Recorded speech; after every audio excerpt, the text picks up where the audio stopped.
Hello மக்களே, நான் உங்கள் ஜெய். இது பார்ட் 2 வீடியோ தான். பார்ட் 1 பார்க்கலன்னா இதை கிளிக் பண்ணி பார்த்துட்டு வாங்க. போன வீடியோவில் சொன்ன மாதிரி அம்பர்லா ஷார்ட் டாப் தான் ஸ்டிச் பண்ண போகிறோம். அதுக்கு தான் பேட்டர்ன் போட்டு எல்லாம் கட் பண்ணி வச்சுக்கிட்டேன். ஸ்டிச் பண்ணதும் ஈஸியாக ஸ்டிச் பண்ணிட்டேன். ஒரு ½ அன் ஹவர் தான் ஆயிருக்கும் மினிமம் பார்த்தா. அதுலேயே ஸ்டிச் பண்ணி முடிச்சுட்டேன். நான் போன வாட்டி அந்த ப்ளூ கலர் ஸ்டிச் பண்ணல, அதில் பட்டன் பேலன்ஸ் இருந்துச்சு. பிங்க் கலர் பட்டன் 2 மட்டும் பேலன்ஸ் இருந்துச்சு. சரி, அதுவே வச்சிடலான்னு சொல்லிட்டு ஸ்டிச் பண்ணிட்டேன் ஃபஸ்ட்டு. அதுக்கப்புறம் தான் பார்த்தா அது செட் ஆகாத மாதிரியே இருந்துச்சு. அதனால் அதை கட் பண்ணி எடுத்துகிட்டு நெக்ஸ்ட் இந்த வயலட் கலர் போய் வாங்கிட்டு வந்து வச்சு பார்த்தா அது சூப்பராக இருந்துச்சு. இந்த கலருக்கு வயலட் கலர் அதை வச்சு பேர் பண்ணி மேட்ச் பண்ணிட்டேன்.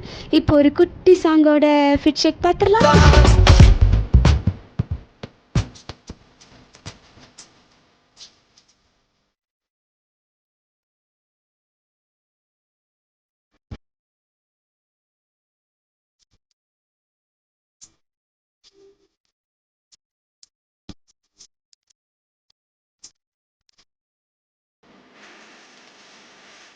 இந்த ட்ரெஸ்ஸோட ஃபைனல் அவுட்புட் பிடிச்சிருந்தா மறக்காமல் லைக் பண்ணி ஃபாலோ பண்ணிக்கோங்க. நெக்ஸ்ட் வீடியோவில் பார்க்கலாம். டாடா.